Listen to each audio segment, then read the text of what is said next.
Hi everybody, hope you're all well. I'm in Stratford St Mary, funnily enough, and I've actually just done a vlog for members only. Take a look at this. I'm just going to turn you around quickly. Look at that sad, sorry Tudor house that's derelict. It is for sale, but that's the details of all of this are in my members only vlog. I'm going to start doing one a week. I think that's yeah, absolutely. So this vlog is all about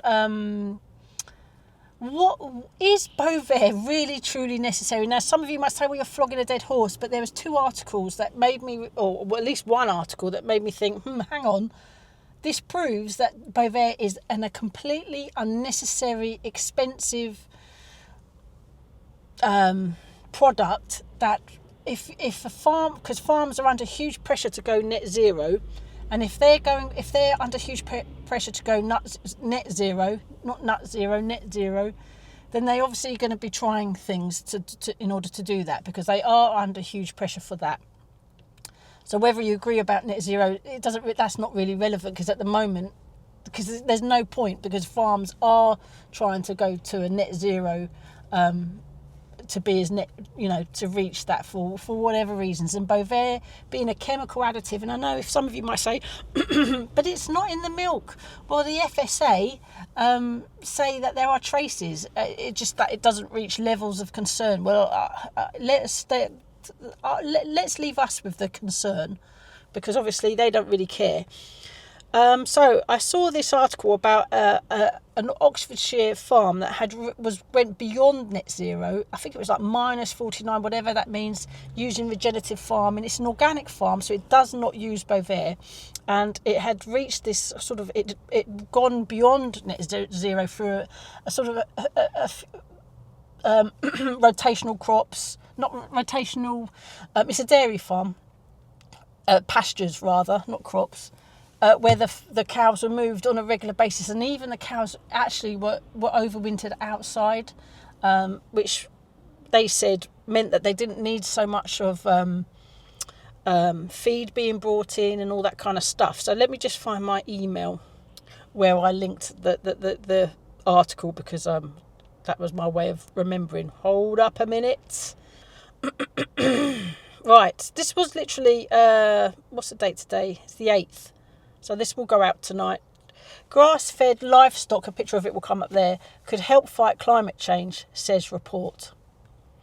Campaigners are highlighting climate and health benefits of grass-fed livestock. So there's all this push that how cows are bad for the environment, etc., etc., when in fact that actually, I think I did highlight this on something else. Where was it? Oh, that's right. There was a German, I might try and, I will link it as well at the end. But Germany had found that their cows were very good for the environment, whereas Denmark cows are really bad, and our cows, UK cows, are really bad, because there's this push to sell Bovaer, because the powers that be have made a deal with the manufacturers of Bovaer. So campaigners are highlighting the climate and health benefits of grass-fed livestock. A new report challenges the widespread perception that meat and dairy from cattle and sheep are inherently harmful to the environment and public health. Instead, the Sustainable Food Trust's SFT report argues that animals reared on grass through regenerative methods can play a crucial role in addressing climate change. It doesn't really matter whether you believe in climate change or not.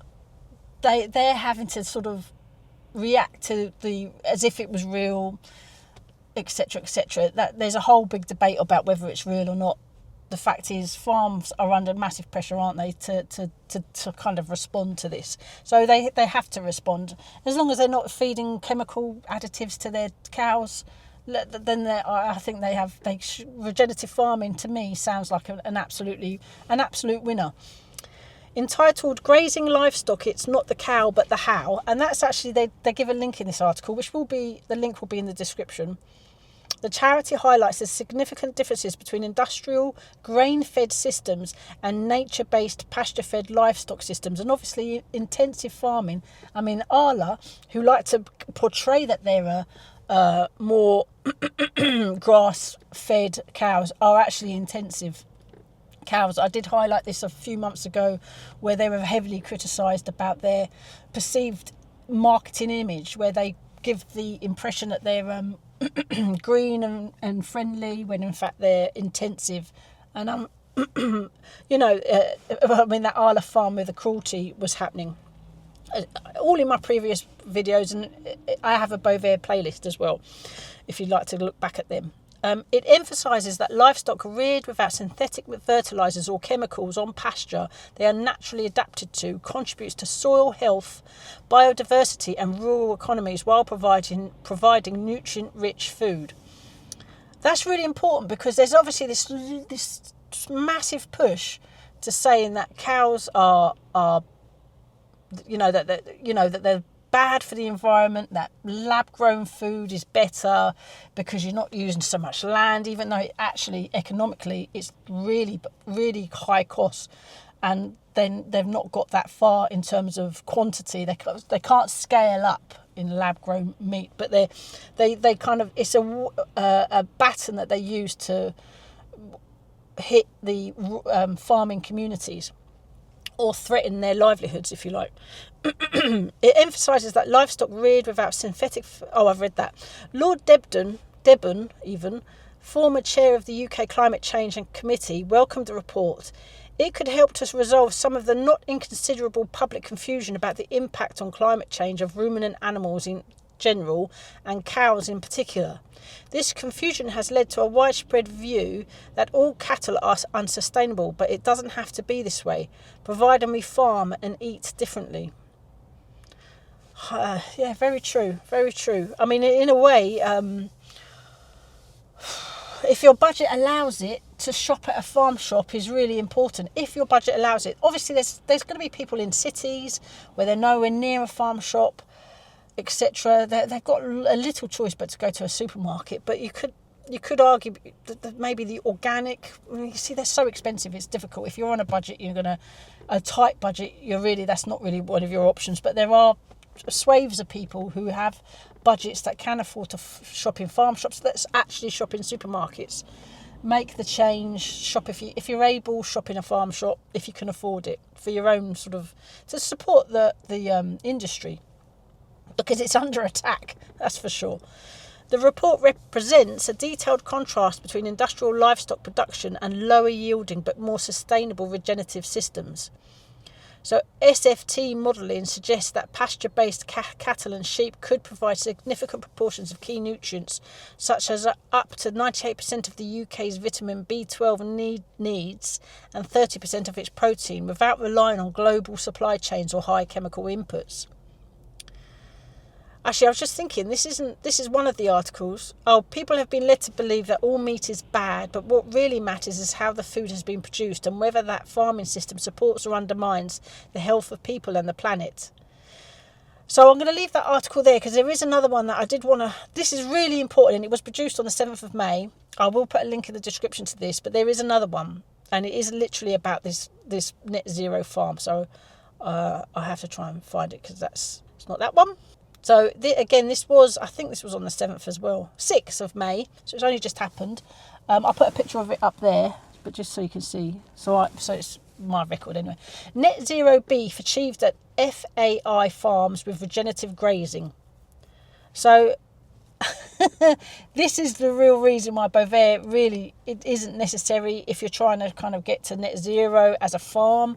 Don't lock yourself into this or believe the hype that Bovaer is necessary to get to net zero, because this farm proves that you don't need to. And it was a 4-year project. I will read a snippets of it, and the link will be in the description.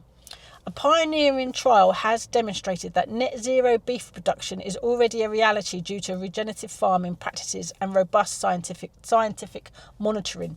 The 4-year project was undertaken at Oxfordshire's FAI farms, sponsored by McDonald's and involving soil carbon specialist Agricarbon.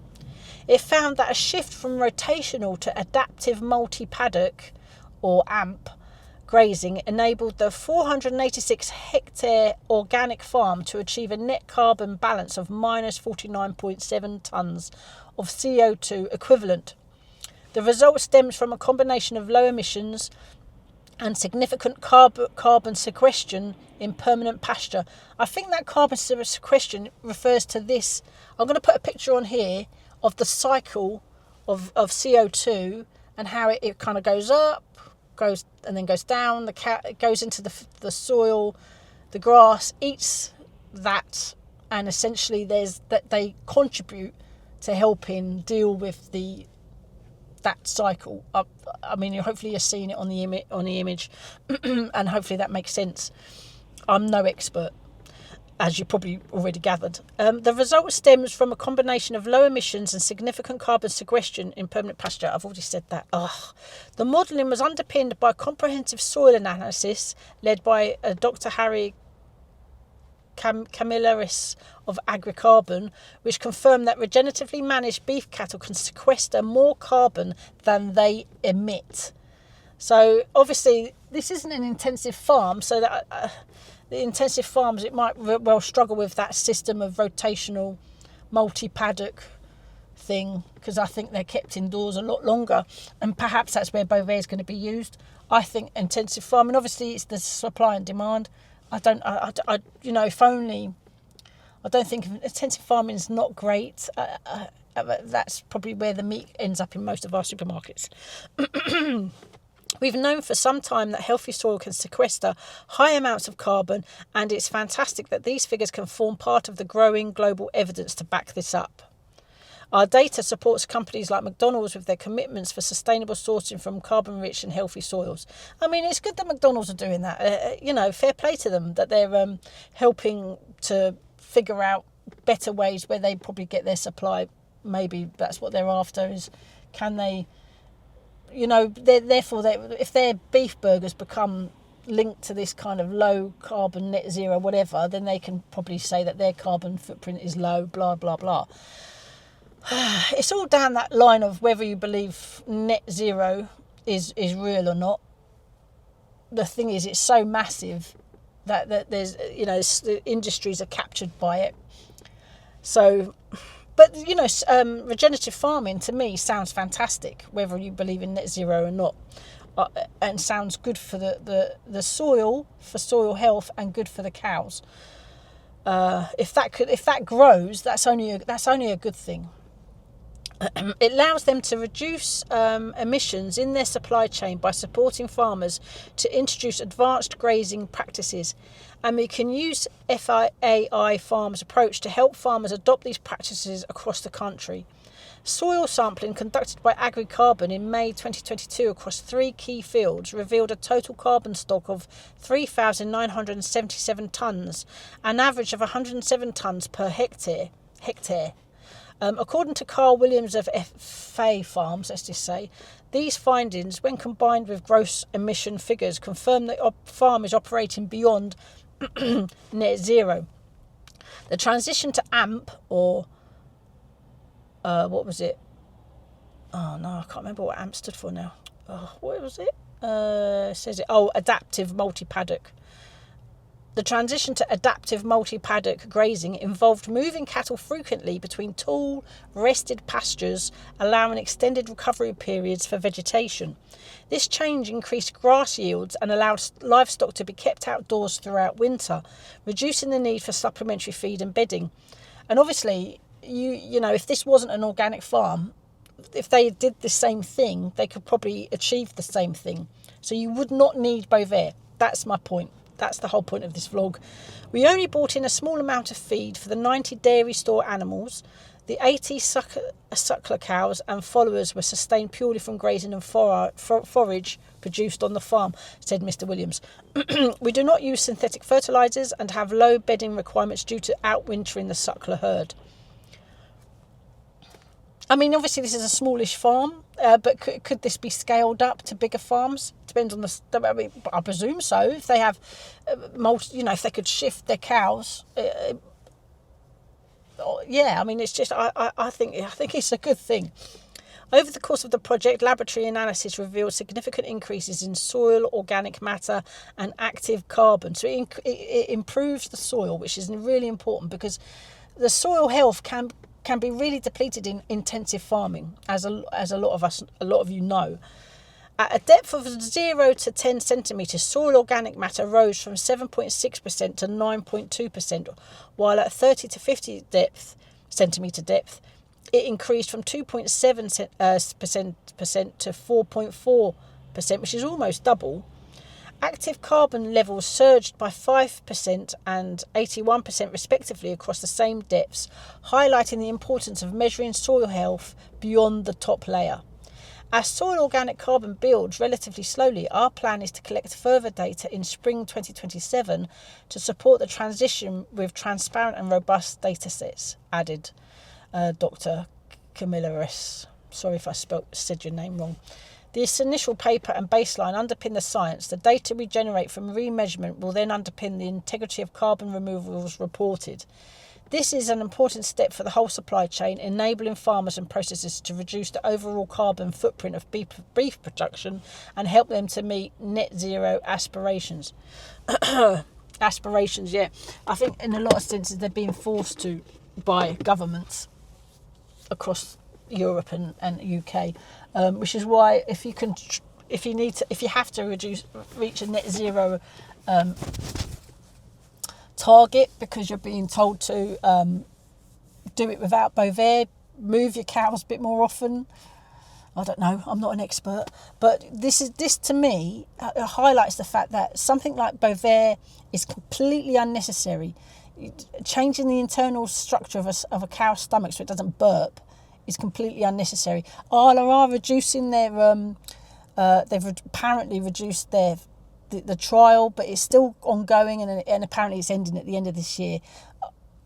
Arla, look at that, and try to work it out without locking into your farmers into an expensive recurring payment with little benefit, because you can do it without that cost. You might have other costs, but if you can, to me, it sounds like they're actually saving money if they're not buying in as much feed as they would usually do, because they're overwintering their cattle outside outside rather than indoors. I don't know. There must be farm size might have a significant impact. I don't know, but either way, it's very interesting. Proves to me that Bovaer is completely unnecessary. Yeah. Anyway, let me know what you think. I know. I completely agree about net zero as well. But aside from that, I think that's quite positive news, and hopefully it gains traction. Yeah. Anyway, thanks so much for watching, everyone. Take care, and I'll see you on the next one. Bye.